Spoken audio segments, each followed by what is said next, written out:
ನಮ್ಮಲ್ಲಿ ಎಲ್ಲ ವಿಶೇಷ ನಿಮ್ಮಲ್ಲಿ. ಯಾಕೆ ಮಾವ ಇಷ್ಟೊಂದು ಬೇಸರದಿಂದ ಮಾತಾಡ್ತಾ ಇದ್ದೀರಲ್ಲ? ಏನಪ್ಪ ಸಂಗಮೇಶ ನೌಕರಿಗೆ ಹೋಗಿ ಎಷ್ಟೋ ದಿನವಾಯ್ತು, ಅವನಿಗೊಂದು ವರ ಉಪಚಾರ ಕೊಟ್ಟು ಹೋದ್ರೈತಂತ ನಿಮ್ಮ ಮನೆ ಕಡೆ ಬಂದಪ್ಪ. ನೋಡಿ ಮಾವ, ನನ್ನ ತಮ್ಮ ಸಂಗಮೇಶ ತಿಂಗಳು ತಿಂಗಳು ತಪ್ಪದೆ ಪತ್ರವನ್ನು ಬರೆದಿದ್ದಾನೆ. ಅವನ ಯೋಗಕ್ಷೇಮ ಹಾಗೂ ನಮ್ಮ ನಿಮ್ಮೆಲ್ಲರ ಯೋಗಕ್ಷೇಮದ ಬಗ್ಗೆ ಕೇಳಿದ್ದಾನೆ. ಮಾವ, ಅವನು ಅಲ್ಲಿ ತುಂಬಾ ಚೆನ್ನಾಗಿದ್ದಾನೆ.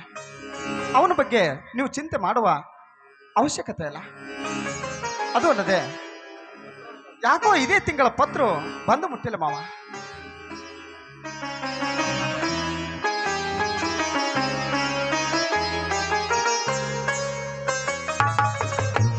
ಯಾಕೆ ಗಿರ್ಜ, ತುಂಬಾ ಸುಸ್ತಾಗಿದ್ಯಲ್ಲ? ಆ ನಿನ್ನ ಭಾವಿ ಗಂಡನ ಬಗ್ಗೆ ಏನಾದರೂ ಯೋಚನೆನಾ? ಹಾಗೇನಿಲ್ಲ ಮಾವ. ಯಾಕೆ ಅಕ್ಕ ಮನೆಯಲ್ಲಿಲ್ವೇನು? ಇಲ್ಲ, ಇವತ್ತು ನನ್ನ ಸ್ನೇಹಿತನ ಮನೆಯಲ್ಲಿ ಒಂದು ಕಾರ್ಯಕ್ರಮವಿದೆ. ಅದಕ್ಕೋಸ್ಕರ ಅವಳು ಅಲ್ಲಿಗೆ ಹೋಗಿದ್ದಾಳೆ. ನೋಡು, ಅವಳು ಇಲ್ಲಿ ಇಲ್ಲದಿದ್ದರೆ ಏನಾಯ್ತು? ನೀನಿದ್ದೀಯಲ್ಲ, ಒಳಗಡೆ ಹೋಗಿ 2 ಕಪ್ ಕಾಫಿ ತೆಗೆದುಕೊಂಡು ಬಾ. ಮತ್ತೇನು ಸಮಾಚಾರ ಮಾವ? ಮತ್ತೇನು ಸಮಾಚಾರ ಇಲ್ಲಪ್ಪ ಜಗದೀಶ್, ಎಲ್ಲ ಸಮಾಚಾರ ನಿಮ್ಮಲ್ಲಿ. ಯಾಕೆ ಮಾವ ಹೀಗೆ ಮಾತಾಡ್ತಾ ಇದ್ದಲ್ಲ? ಈ ಮನೆಗೆ ಎಷ್ಟೋ ದಿನ ಒಂದು ಮಗಳ ಚಿಂತೆ ಕಾಡುತ್ತಿತ್ತಪ್ಪ. ಈ ಮನೆಗೊಂದು ಪುಟ್ಟ ಪಾಪು ಬರೋದಕ್ಕೆ ಏಕೆ ತಡ? ನೋಡು ಮಾವ, ಅದೆಲ್ಲ ದೇವರ ಕೈಯಲ್ಲಿದೆ, ನಮ್ಮ ಕೈಯಲ್ಲಿ ಏನಿದೆ?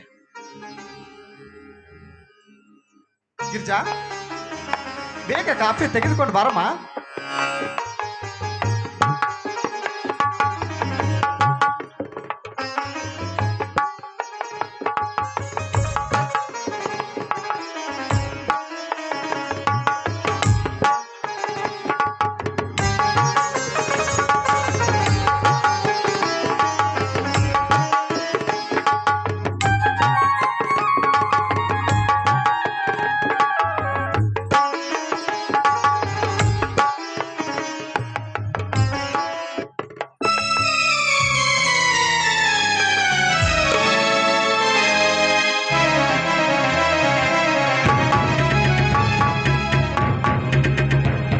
ಗಿರ್ಜಿಗೆ ಮೈಯಲ್ಲಿ ಪ್ರಜ್ಞೆ ಇಲ್ಲ ಅಂತ ಕಾಣುತ್ತೆ. ನಾನು ಬೇಗ ಹೋಗಿ ಡಾಕ್ಟರ್ನ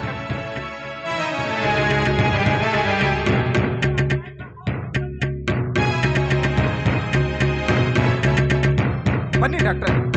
ನಮ್ಮ ಗಿರ್ಜಿಗೆ ಏನಾಗಿದೆ ಸ್ವಲ್ಪ ನೋಡಿ. ಪ್ರಜ್ಞೆ ತಪ್ಪಿ ಬಿದ್ದಿದ್ದಾಳೆ.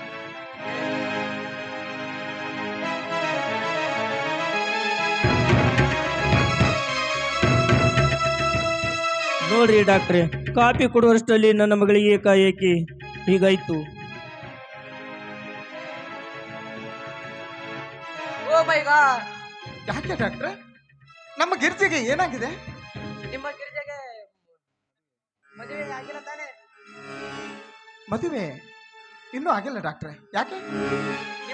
ನಿಮ್ಮ ಗಿರಿಜೆಯನ್ನು 3 ತಿಂಗಳು ಗರ್ಭಿಣಿ ಆಗಿದೆ. ಡಾಕ್ಟ್ರೆ,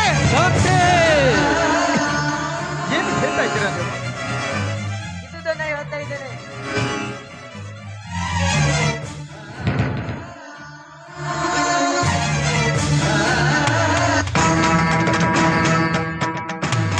ಡಾಕ್ಟ್ರೆ, ನಮ್ಮ ಮಾವನವರಿಗೆ ಏನಾಗಿದೆ ನೋಡಿ. ಯಾಕೋ ಎದೆ ಗಟ್ಟಿಯಾಗಿ ಹಿಡಿದುಕೊಂಡು ಬಿದ್ದಿದ್ದಾರೆ.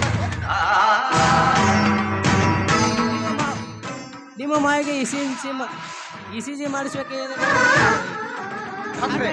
ಸದ್ಯ ಈಗ ನೀವೇ ಏನಾದರೂ ಪ್ರಯತ್ನ ಮಾಡಿ ಡಾಕ್ಟ್ರೆ, ಯಾಕಂದ್ರೆ ಬಹಳ